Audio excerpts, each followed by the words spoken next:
Hello students, let's see the question. So the question says what is anode mart.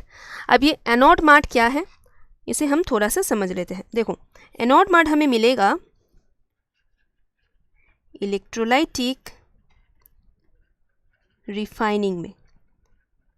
जब हम metal का purification करते हैं, right, जब हम मेटल का एक्सट्रैक्शन करने के बाद प्यूरिफिकेशन करते हैं इलेक्ट्रोलिसिस प्रोसेस में, तो हमें एनोड मार्ट मिलता है. हम थोड़ा सा देख लेते हैं कि ये होते कैसे हैं. देखो, this is the electrolytic tank, right. ये रहा आपका इलेक्ट्रोलाइट. हम यहाँ लेने वाले हैं 2 इलेक्ट्रोड, एक होगा कैथोड और एक होगा एनोड. आपको पता है कि ये जो एनोड है ये कौन सा एंड है? This is the positive and and this is the negative and. तो इसको हम इस तरीके से दिखा सकते हैं. ऑलराइट, अब ये जो एनोड है, एनोड हम क्या लेते हैं? एनोड हम लेते हैं इम्प्योर मेटल एंड कैथोड हम लेते हैं प्योर मेटल. तो यहाँ प्रोसेस क्या हो रहा है? यहाँ जो प्रोसेस हो रहा है बहुत ही नटशेल में बताएंगे तो ऐसा है कि इस एनोड से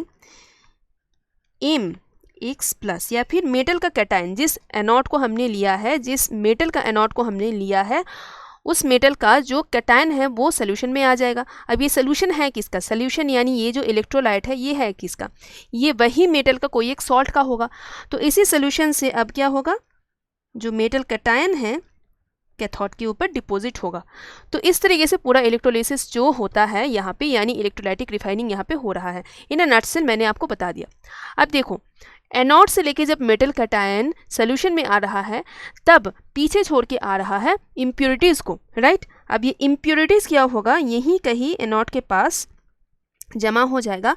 अगर ये इनसोल्यूबल है तो ये इनसोल्यूबल इम्प्योरिटीज़ है जिसे हम अदरवाइज एनोड मड कहते हैं. ठीक है, तो चलो देख लेते हैं कि ऑप्शन में क्या दिया गया है. A type of chemical compound used in electrolytic process. तो ये सही नहीं है क्योंकि इलेक्ट्रोलिटिक प्रोसेस में हम इस्तेमाल करते हैं इलेक्ट्रोलाइट का. A byproduct of the electrolysis of metal often consisting of impurity.